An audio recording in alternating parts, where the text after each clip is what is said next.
अस्सलाम वालेकुम। आज जो हमने टॉपिक डिस्कस करना है वो हमारे पास है wave particle nature of matter, या हम उसे क्या कहते हैं, डुअल नेचर ऑफ मैटर, या आप इसको डी ब्रोगली हाइपोथेसिस भी कहते हैं। तो अब हम इसको स्टार्ट करते हैं। अब देखें, हमने जो है वो एक Planck's quantum theory of radiation को डिस्कस किया था, और उस थ्योरी के अंदर हमने ये बात की थी कि हमारे पास जो रेडिएशंस होते हैं ये हमारे पास क्या होती हैं, डुअल नेचर्स के अंदर होती है। आपके पास वो वेव भी हो सकते हैं, वो आपके पास पार्टिकल्स भी हो सकते हैं। कैसे कि आप देखें कि आपके पास जो रेडिएशंस होती हैं वो आपके पास क्या कर रही होती हैं, डिफ्रैक्शन शो कर रही होती हैं, आपके पास इंटरफेरेंस शो कर रही होती हैं। तो ये आपके पास क्या है, वेव के फिनोमिना है। इसी तरीके से पार्टिकल कैसे कि आपके पास जो है वो फोटो इलेक्ट्रिक इफेक्ट जो है उसको कर रही होती हैं। ये जो आपके पास ब्लैक बॉडी रेडिएशंस वाला कंसेप्ट होता है तो ये उसको क्या कर रही होती हैं, फॉलो कर रही होती हैं। तो हमारे पास जो प्लांक्स क्वांटम थ्योरी थी उसने हमें ये बता दिया कि आपके पास रेडिएशन ऑफ लाइट जो है वो आपके पास क्या है, डुअल नेचर है उसकी। आपके पास वो वेव भी हो सकती है, वो आपके पास क्या हो सकती है, पार्टिकल भी हो सकती है। अब ये जो प्लांक्स का आइडिया था, इसी आइडिया को एक्सटेंड किया। हमारे पास एक साइंटिस्ट था जो क्या था, जिसका नाम क्या था, डी ब्रोगले था, लुईस डी ब्रोगले। ये हमारे पास एक साइंटिस्ट था, इसने इसी प्लांक्स के आइडिया को एक्सटेंड किया। और वो जो प्लांक्स जो आपके पास था वो ये कहता था कि आपके पास रेडिएशंस लाइट की बात कर रहा था, लेकिन ये जो डी ब्रोगले था इसने कहा कि भाई आपके पास क्या है पड़ा, मैटर। आपका जो मैटर है पड़ा वो आपके पास क्या है, डुअल नेचर क्या है। डुअल नेचर क्यों है कि आपके पास वो पार्टिकल की तरह भी बिहेव करता है, आपके पास वेव की तरह भी बिहेव करता है। अब आपके पास उसका जो कहने का मकसद था वो ये कहता था कि every moving particle have a dual nature, कि आपके पास कोई भी आपका जो है वो पार्टिकल है पड़ा, वो अगर मोशन के अंदर है पड़ा तो वो आपके पास क्या होगा, डुअल नेचर के अंदर होगा। कि आपके पास जो मैटर है पड़ी वो आपके पास अब क्या है पड़ी, डुअल नेचर है। पार्टिकल भी हो सकता है, वो आपके पास क्या हो सकता है, वेव हो सकता है। अब देखें, ये जो उसने ये वाली बात की, जस्ट उसने क्या किया कि हाइपोथेसिस दी। ना आपके पास ये लॉ है, ना ही ये आपके पास क्या है, कोई थ्योरी है। जस्ट जो है वो हाइपोथेसिस का ये मतलब है कि उसने सजेशन दी। अब ये जो डी ब्रोगले था ये पीएचडी का अपना थीसिस लिख रहा था, और उसी थीसिस के अंदर जो है उसने ये वाली बात की थी कि मैटर जो है वो भी आपके पास क्या है पड़ी, डुअल नेचर है। अब इसके बाद जो है कोई भी एक्सपेरिमेंट नहीं था इस बात को जो है वो प्रूव करने के लिए। तो सिंपल जो है जब इससे पूछा गया तो इसने सिर्फ जो है वो एक ही बात की, और वो जब बात इसने की उसने कहा कि भाई नेचर हैज़ सिमेट्री। यही बात उसने की, और उसने कहा कि हमारे पास जो है नेचर की क्या है पड़ी, वो सिमेट्री है पड़ी। अब इससे क्या मुराद है कि वो ये कहना चाह रहा था कि भाई अगर आपके पास जो जो रेडिएशंस हैं पड़ी, अगर ये आपके पास डुअल नेचर शो कर रही है तो फिर ये जो आपके पास मैटर है पड़ी ये भी आपके पास क्या होंगी, डुअल नेचर्स होंगी। अब जो है जब उसने ये वाली बात कर दी तो इससे ये हो गया कि हमारे पास कोई भी चीज़ जो है, जो मूविंग पार्टिकल्स है पड़ा, वो आपके पास क्या होगा, डुअल नेचर होगा। और इसी बात को आगे लेके चले कि हमारे पास जैसे इलेक्ट्रॉन्स हैं, प्रोटॉन्स हैं, हमारे पास जो है वो एटम्स हैं, मालिक्यूल्स हैं पड़े, ये भी आपके पास क्या है पड़े, पोजेस करते हैं किस चीज़ का, डुअल करैक्टर को, कि इनके अंदर भी फिर आपके पास क्या होगी, डुअल नेचर होगी। तो आपके पास ये जो डी ब्रोगले था इसने जो आपके पास मैथमेटिकल इक्वेशंस आपको जो दी थी वो आपके पास क्या थी, कि अब हम उसकी तरफ चलते हैं कि lambda is equal to h over m v. अब देखें एच जो है ये आपके पास क्या है पड़ा, प्लांक्स कांस्टेंट है। आपके पास ये जो लैम्डा है ये आपके पास क्या है, डी ब्रोगले वेवलेंथ है। और ये जो एम वी है पड़ा, ये आपके पास क्या है पड़ा, मोमेंटम है पड़ा। इसमें आपके पास ये जो एम है ये आपके पास मास ऑफ अ पार्टिकल है, कि आपके पास जो पार्टिकल होगा उसका आपके पास ये क्या है पड़ा, मास है पड़ा। इसके बाद देखें वी जो है ये आपके पास क्या है पड़ी, ये वेलोसिटी है पड़ी। तो ये आपके पास डी ब्रोगले ने जो है ये हमें एक इक्वेशन दी थी, मैथमेटिकल इक्वेशन, जो उसने हाइपोथेसिस पेश की थी कि आपके पास जो मैटर है पड़ा वो भी क्या है, पार्टिकल है, और वेव दोनों सूरत में हो सकता है, डुअल नेचर है आपके पास मैटर की भी। तो उस लिहाज से उसने क्या दी, ये इक्वेशन दी थी जिसे हम क्या कहते हैं, डी ब्रोगले इक्वेशन कहते हैं। तो ये आपके पास क्या थी, lambda is equal to h over m v. यहाँ पे एच जो है ये आपके पास क्या है बड़ा, प्लांक्स कांस्टेंट है।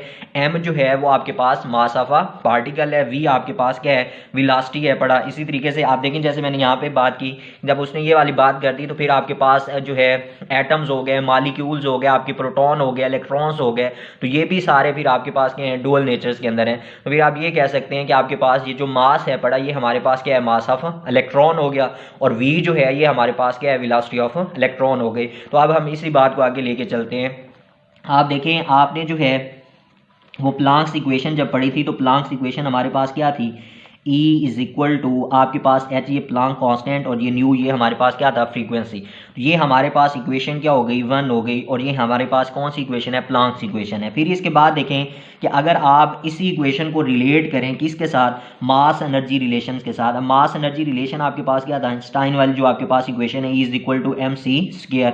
तो आप देखें यहाँ पे आपके पास ये क्या है पड़ा, E की वैल्यू है पड़ी, क्या है पड़ी, mc²। तो अगर आप इसी E की वैल्यू को इस इक्वेशन 1 के अंदर पुट अप कर दें तो ये आपके पास क्या बन जाएगा, mc² इज इक्वल टू आपके पास H और ये आपके पास क्या आ गया, जो ये आपके पास वेलोसिटी आ गया।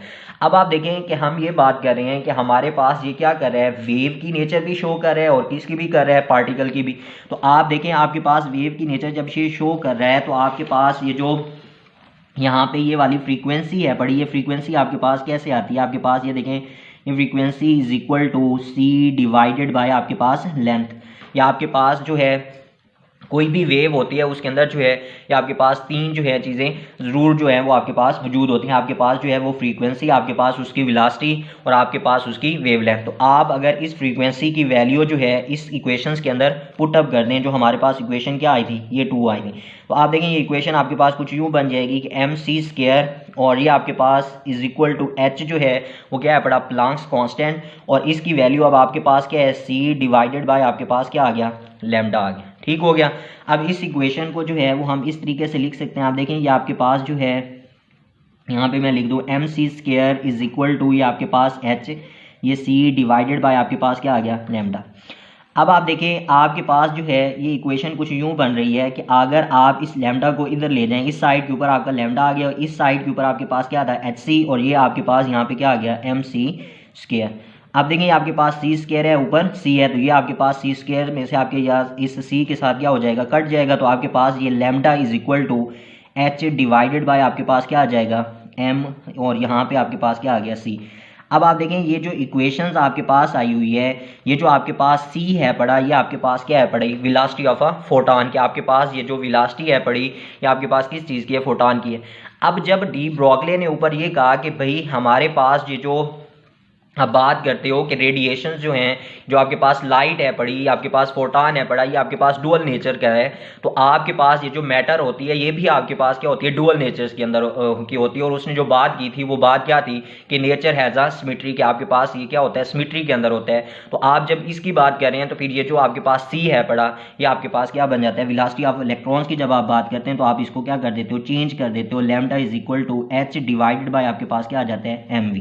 तो ये आपके पास जो है ये आपकी फाइनल इक्वेशन आ जाती है जो आपके पास इस डी ब्रॉगली ने दी थी। तो ये इक्वेशन जो है वो आप क्या कर लेते हो, ड्राइव कर लेते हो इस तरीके से। अब आप देखें कि ये इक्वेशन जो है वो हमें क्या बता रही है कि हमारे पास ये जो लैम्डा है पड़ा, ये हमारे पास इन्वर्स रिलेशन है पड़ा किस चीज़ के, आपके पास मोमेंटम के, कि हमारे पास जो वेवलेंथ है पड़ी ये आपके पास इन्वर्सली प्रोपोर्शनल है किस चीज़ के, मोमेंटम के।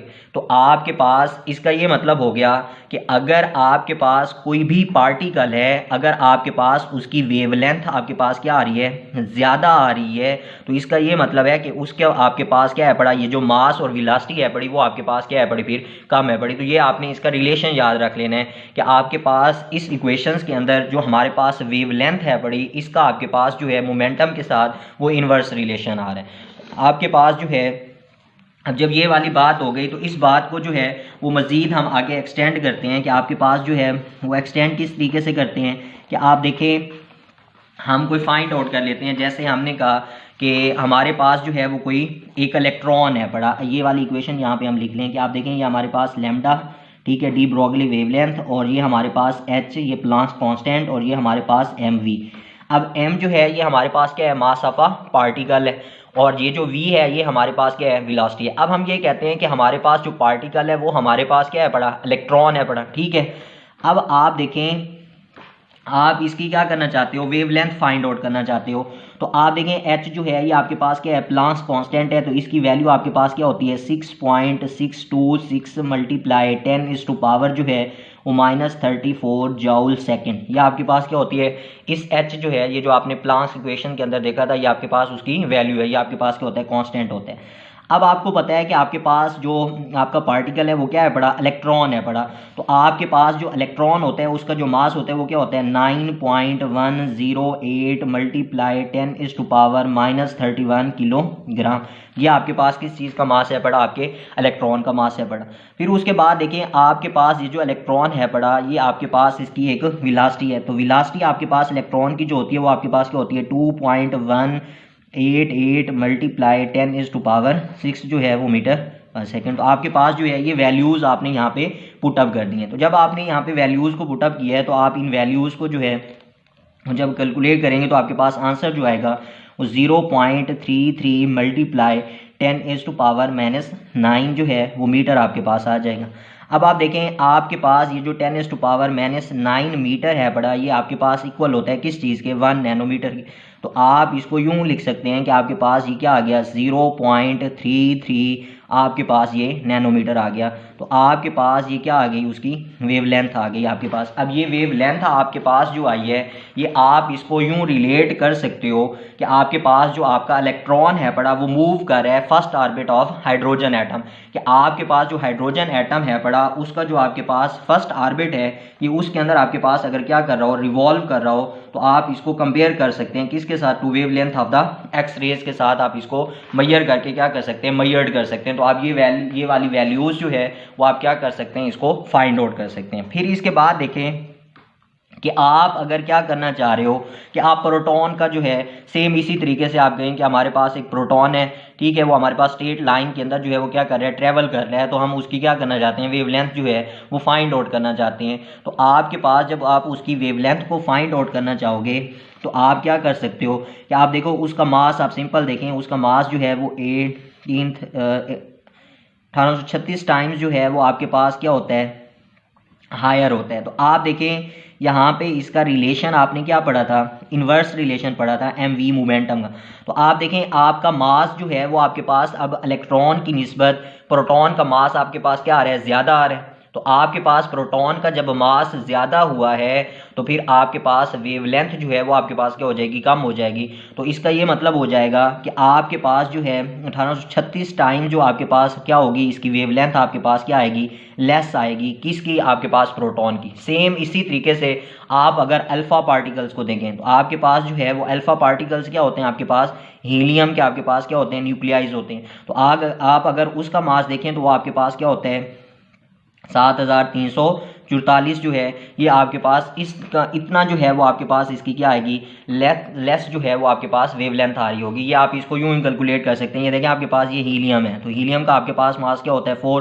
तो आप 4 को जो है अगर आप इसी प्रोटॉन को देख लें तो एक प्रोटॉन जो है वो आपके पास कितने हैं 1836। तो आपके पास यहाँ पे कितने प्रोटॉन्स हैं पड़े 4। तो आप इसको मल्टीप्लाई करेंगे तो आपके पास आंसर क्या आएगा, ये वाला आएगा। तो आपके पास जो है जब आप अल्फ़ा पार्टिकल्स की फाइंड आउट करेंगे तो उसकी वेवलेंथ जो है वो इससे भी आपके पास क्या आएगी, कम आएगी। क्यों कम आ रही है, क्योंकि आपके पास मास और ये जो आपके पास वेवलेंथ है ये आपके पास क्या आ रहे हैं, इन्वर्स रिलेशंस के अंदर आ रहे हैं। तो आपके पास जैसे जैसे मास ज़्यादा होता जाएगा आपके पास ये जो वेवलेंथ होगी ये आपके पास जो है वो क्या होती जाएगी, कम से कम होती जाएगी। तो जब आपके पास वेवलेंथ कम होती जाएगी तो फिर आप जो है वो मेजर करना भी हमारे लिए क्या हो जाएगा, मुश्किल हो जाएगा। तो अब आप जो है यूँ कह लें कि अगर आप इस एक स्टोन को जो है वो फाइंड आउट करना चाहते हैं, आप ये कहते हैं कि जो हमारे पास स्टोन है पड़ा वो क्या है पड़ा 1 ग्राम का है। अब 1 ग्राम का है तो आप इसको जब किलोग्राम के अंदर कन्वर्ट करेंगे तो ये आपके पास 10⁻³ किलोग्राम बन जाएगा। अच्छा, अब इसकी आपके पास जो वेलोसिटी है वो आपके पास क्या होगी 10 मीटर पर सेकेंड। तो आप जब यहाँ पे पुट अप करोगे तो आप देखें इक्वेशन आपके पास ये है de Broglie equation, lambda is equal to h/mv। तो आपके पास h जो है वो क्या है बड़ा 6.626 मल्टीप्लाई 10⁻⁻34 और मास जो है वो अब आपके पास क्या है 10⁻³ और आपके पास जो वेलोसिटी है बड़ी वो क्या है 10 मीटर पर सेकेंड है। तो आपके पास यहाँ पे जो वेवलेंथ आएगी वो वेवलेंथ आपके पास क्या आ जाएगी 6.26 मल्टीप्लाई 10⁻⁻32 मीटर जो है वो आपके पास क्या आ जाएगी, लेंथ आ जाएगी। किस चीज़ की वेवलेंथ आ जाएगी, कि आपके पास अगर क्या हो 1 ग्राम ऑफ स्टोन हो पड़ा तो उसकी आपके पास ये आ जाए। तो इसका ये मतलब है कि जैसे जैसे आप स्मॉलर से हायर पार्टिकल्स की तरफ जाते हो तो फिर आपके पास जो वेवलेंथ है पड़ा उसको मेजर करना हमारे लिए क्या हो जाता है, खासा मुश्किल होता जाता है। क्यों? क्योंकि हमारे पास ये जो वेवलेंथ आ रही है ये बहुत ही छोटी आ रही है, तो हम इसको मेजर नहीं कर सकते। तो आप जैसे जैसे बड़े पार्टिकल्स की तरफ जाते हैं, आप मैटर्स को देखें, आपके पास बहुत सारी जो है एग्जांपल्स हैं कि जैसे जैसे आपके पास जो है मैक्रोस्कोपिक जो है वो आपके पास पार्टिकल्स आते हैं, तो फिर आपकी वहाँ पे क्या हो जाती है, वेवलेंथ बहुत ही छोटी हो जाती है, तो उसको हम मेजर नहीं कर सकते। तो ये जो डी ब्रोगली था उसने ये बात जो है बताई कि हमारे पास जो मैटर है पड़ा वो भी हमारे पास क्या है पड़ा, डुअल नेचर है पड़ा।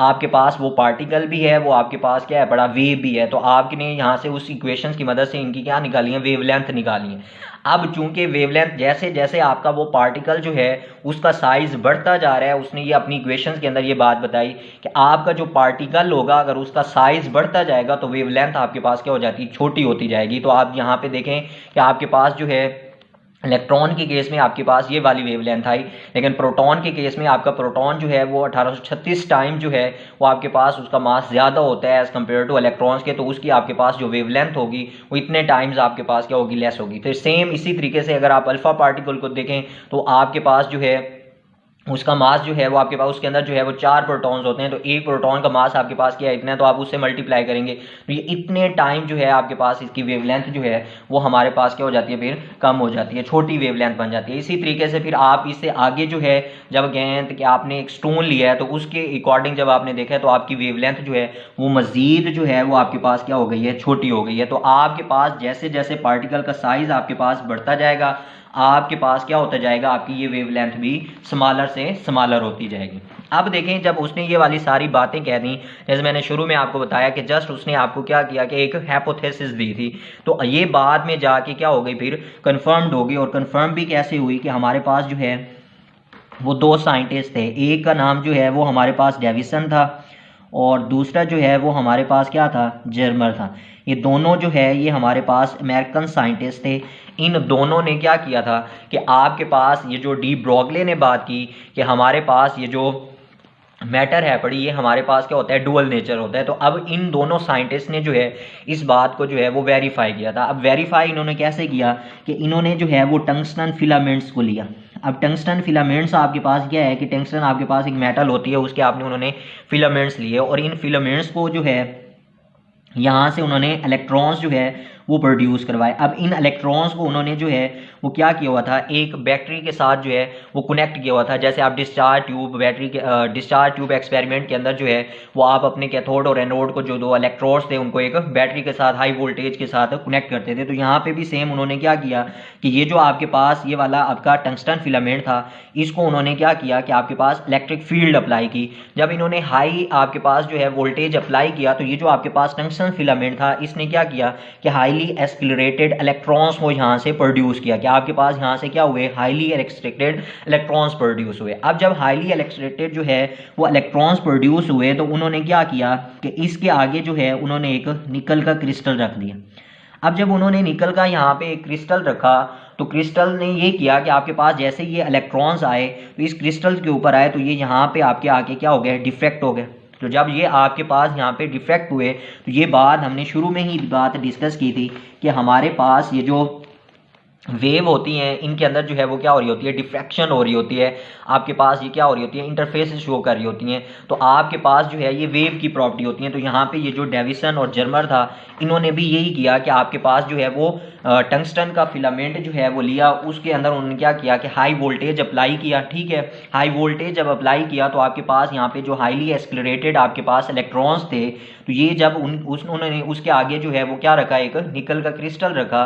तो आपके पास निकल के क्रिस्टल्स के ऊपर जब आपके पास इलेक्ट्रॉन्स आके टकराए, स्ट्राइक हुए तो आपके पास ये वहाँ पे क्या कर गया, इन्होंने डिफ्रैक्शन शो कर दी, जैसे आपके पास क्या करती हैं, वेव शो करती हैं। तो आपके पास जो है इस बात से ये प्रूव हो गया कि हमारे पास जो है जो मैटर्स हैं, या जिस तरह हमारे पास यहाँ पे हम इलेक्ट्रॉन्स की एग्जांपल दे रहे हैं तो हमने देखा था कि इलेक्ट्रॉन्स कोई भी हमने यही कहा था कि ये हमारे पास क्या है, डुअल नेचर्स के अंदर है।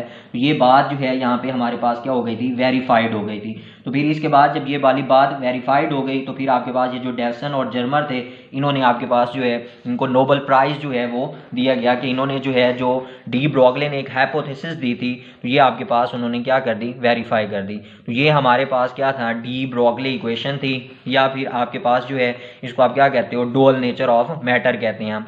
तो ये आपने जो है इसको करना है।